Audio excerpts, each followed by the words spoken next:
स्वागत है आप सभी का मुकामी एकेडमी के यूट्यूब चैनल पर। आज हम आपके लिए लाए हैं क्लास 10th का अर्थमेटिक प्रोग्रेशन यानी समांतर श्रेणी एक्सरसाइज 5.2। 5.1 का वीडियोज अभी नहीं डाला गया है, इंटरनेट स्लो होने के कारण। बीच में हम बनाकर उसको डाल देंगे, आप लोग देखते रहिएगा वीडियोज़ को, बस लगातार देखते रहिए। और हम आप लोगों के लिए अभी तो सीरियली जो चल रहा था, जो टॉपिक जैसे मिलता है टाइम उस तरह से हम बनाकर डाल देते हैं। इंटरनेट जैसे काम करती है धीरे धीरे, लेकिन बहुत जल्द हमारा प्रयास रहेगा। इंटरनेट के कारण ही आप लोगों को कहते थे कि क्लास 10th के लिए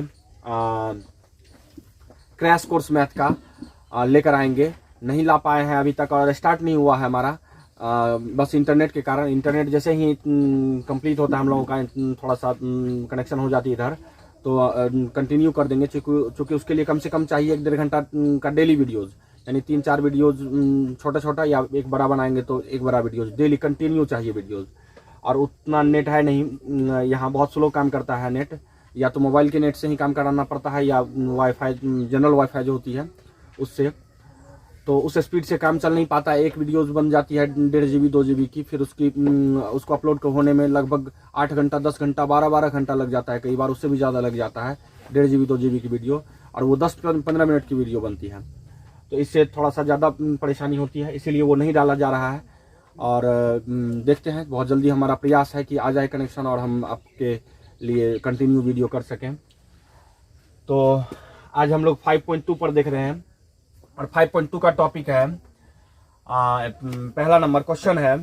क्वेश्चन कह रहा है, ये सारणी आप लोगों को दिख रहा होगा, हम इसको नजदीक से दिखा देंगे।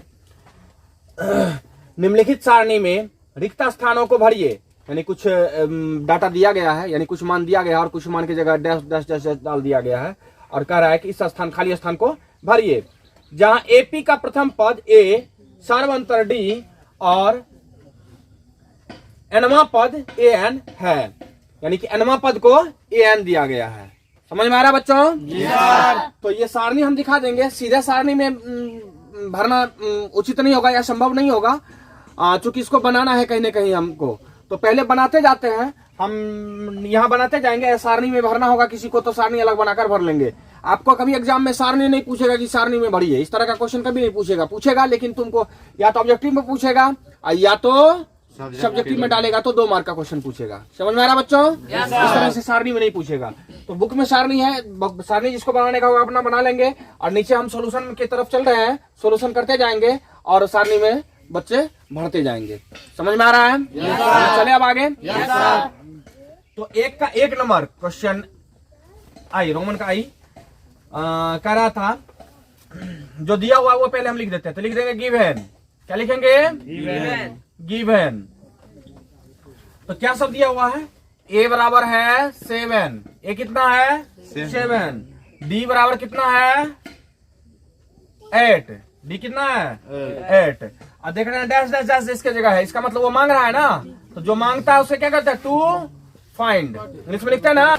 यहाँ डी बराबर 8 लिखा गया था, डी बराबर 3 है, हमको यहाँ एन वाला पॉइंट देख लिए थे इसीलिए।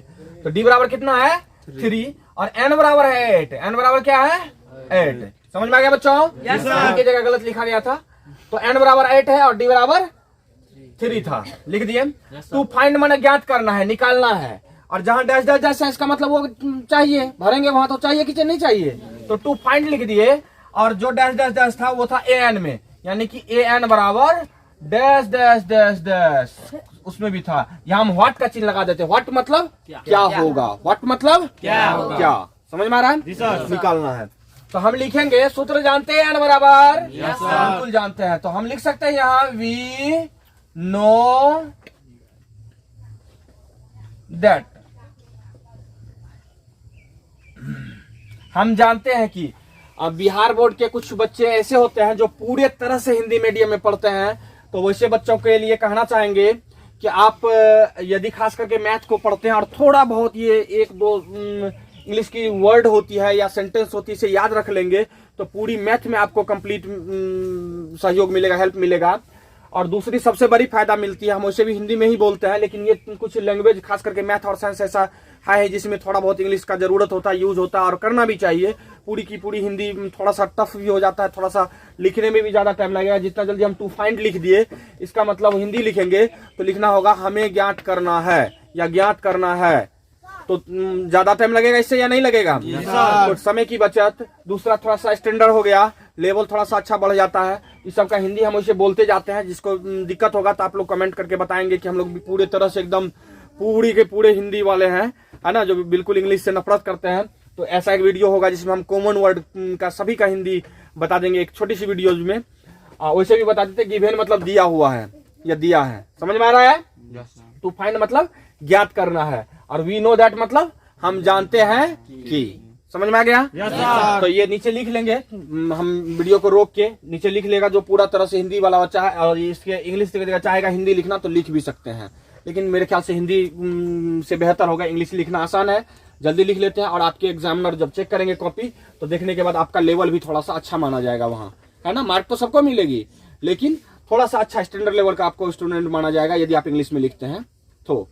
कम से कम मैथ थोड़ा बहुत, ठीक है। जहाँ थोड़ी बड़ी लैंग्वेज है, जहाँ दिक्कत होगी, हम वहाँ लिखेंगे भी नहीं इंग्लिश, वहाँ हम हिंदी ही लिखेंगे। इंग्लिश का एक अलग चैनल होगी, अभी इंग्लिश मीडियम का स्पेशल चैनल नहीं आया इंग्लिश मीडियम की मैथ के लिए और साइंस के लिए, उसका एक स्पेशल चैनल ही बनेगा, वो अलग होगा, उस पर अलग वीडियो डाला जाएगा, फुल्ली इंग्लिश होगी वो। लेकिन हिंदी का ये है तो हिंदी में ही लिखा जाएगा। बस ये थोड़ी थोड़ी टॉपिक इसको नहीं समझिए आप लोग, इंग्लिश मीडियम समझ रहे हैं बच्चे? इसको मिक्सचर समझिए। क्या समझिए? मिक्सचर। ये छोटी छोटी टॉपिक को हम लिख देंगे इंग्लिश में, और जो भी बड़ा लैंग्वेज होगा, 2 लाइन 1 लाइन का लैंग्वेज होगा थोड़ा सा बड़ा, उसको हम क्या करेंगे? हिंदी में ही लिखेंगे। समझ में आ रहा है बच्चों? सबको मदद हो तो हिंदी इंग्लिश का मिक्स हो गया, ये थोड़ा सा आपका स्टैंडर्ड बढ़ गया, मार्किंग का लेवल भी थोड़ा सा बेहतर होगा। समझ रहे हैं? आगे चले। ऑनलाइन और यूट्यूब वाले बच्चे के लिए भी यही बात है। हम लोग चलते हैं अब। वी नो दैट हम जानते हैं कि, क्या जानते हैं? ए एन का सूत्र जानते हैं। और क्या जानते हैं एन का सूत्र? A plus n minus 1 into d. जानते हैं? हमारा सब कुछ दिया हुआ है, केवल ए एन मालूम नहीं था, तो ए मालूम था ए एन निकालने का रहा था, तो एन की जगह क्या है? 8। हम एन जहां था वहां 8 डाल सकते हैं, डाल सकते हैं बच्चों। हमारा एन दिया हुआ था, है ना जी। तो अब हो जाएगा ए मालूम है क्या? ए दिया हुआ है 7 प्लस एन तो हमारा दिया हुआ है, एन की जगह 8 आया, तो यहाँ हो जाएगा 8 माइनस 1, क्योंकि एन माइनस 1, तो यहाँ एन की जगह क्या है? 8, तो 8 माइनस 1 होगा ना जी सर, इंटू डी। तो डी भी हमारा दिया हुआ था, डी कितना है? 3, डाल दिया 3। अब चलते हैं हम, ए 8 बराबर, तो हमारा आ जाएगा 7 प्लस 8 माइनस 1, तो कितना हो जाएगा? 7। क्या हो जाएगा? 7 इंटू 3 कितना हो जाएगा? 7 21। तो हमारा A8 आ गया। कैमरा वाले मैन से कहेंगे नीचे कर दिए। A8 बराबर 21 और 7 कितना हो जाएगा? 21 और 7 28। यही हमारा AN हो जाएगा, यानी यहाँ डब्बे में यही हमारा आंसर हो जाएगा। यहाँ आंसर लिख देंगे, और जो वो क्या कहते हैं सारणी में लिखेंगे वो भी लिख देंगे 28। समझ में आ रहा है बच्चों? जी सर। 1 नंबर कंप्लीट हुआ, हम साइड हो गए हैं। आप लोग स्क्रीनशॉट ले लेंगे, ऑनलाइन वाले बच्चे, और बाकी स्टॉप करके भी लिख सकते हैं, और फिजिकल क्लास वाले बच्चे इसे नोट कीजिए। कर दिया। चलो, उम्मीद है आप लोग इसे नोट कर लिए होइएगा। हम इसे मिटाएंगे नहीं, इसी में चेंज करके दिखाएंगे। और बाकी सभी इसमें 5 क्वेश्चन है, हम 2 बना देते हैं, 1 बना दिया है, 1 और बना देते हैं, बाकी सभी बच्चे से बन जाएगा, ताकि पता भी चल जाए सबको। तो नंबर 2 हम यहाँ कर देते हैं, इसी में चेंज करेंगे। सेम टू सेम है, फॉर्मा केवल चेंज, फॉर्मा वही है, केवल माना इसका मान चेंज होते जाएगा। इसमें देख रहे हैं 2 नंबर में ए का मान -18 है। ए का मान कितना है? -18 है क्या? जोर से बोलो बच्चे। उसके बाद है डी, है ही नहीं, तो डी जो नहीं है उसको हटा देंगे यहाँ से, उसको फाइंड वाला में दे देंगे ना। तो हमारा उसके बाद दिया हुआ है n बराबर 10। n बराबर क्या है? 10। उसके बाद दिया हुआ है an बराबर, क्या दिया हुआ है? an बराबर क्या दिया हुआ है? 0। an बराबर क्या दिया हुआ है? 0। और टू फाइंड मैंने ज्ञात करना था क्या? d। ज्ञात क्या करना था? d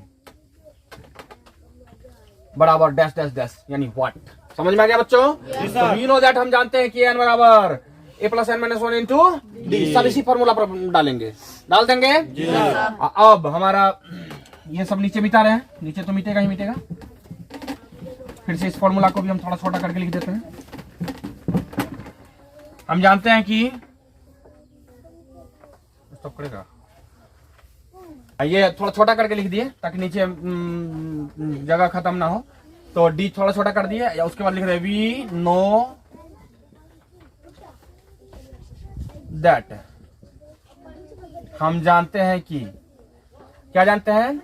ए एन बराबर, यही सूत्र लिखेंगे, a plus n minus one into D.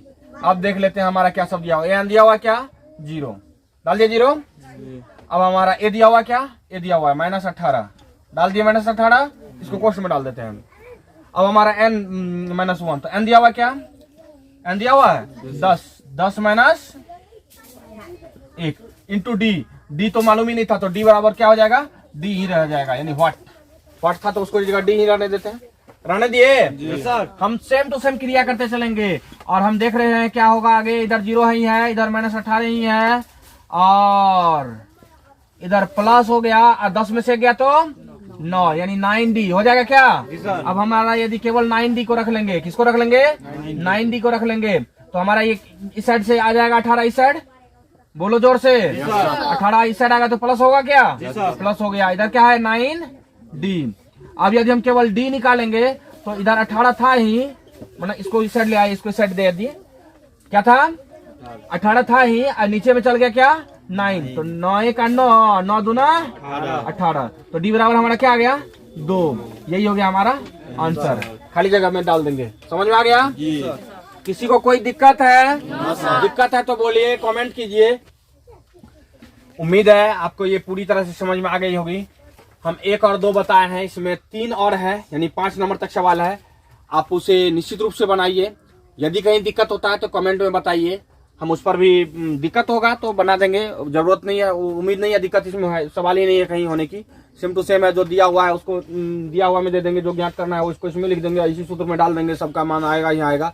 नहीं का सवाल नहीं है। जिसको कैलकुलेशन में दिक्कत होगा या बेसिक कॉन्सेप्ट नहीं होगा उसी को दिक्कत हो सकती है। तो बेसिक कॉन्सेप्ट नहीं होने वाले बच्चे के लिए जैसे इंटरनेट कनेक्शन आएगी तो सभी वीडियोज अपडेट हो जाएगा, और निश्चित रूप से बेसिक बैच इस पर हम लेकर आएंगे आपके लिए, वो भी फ्री ऑफ कॉस्ट। अभी कोई भी बैच यूट्यूब पर खास करके फ्री ऑफ कॉस्ट ही मिल रही है। बाकी ऑनलाइन वाले बच्चे के लिए जो न्यूनतम शुल्क है वो लिया जा रहा है।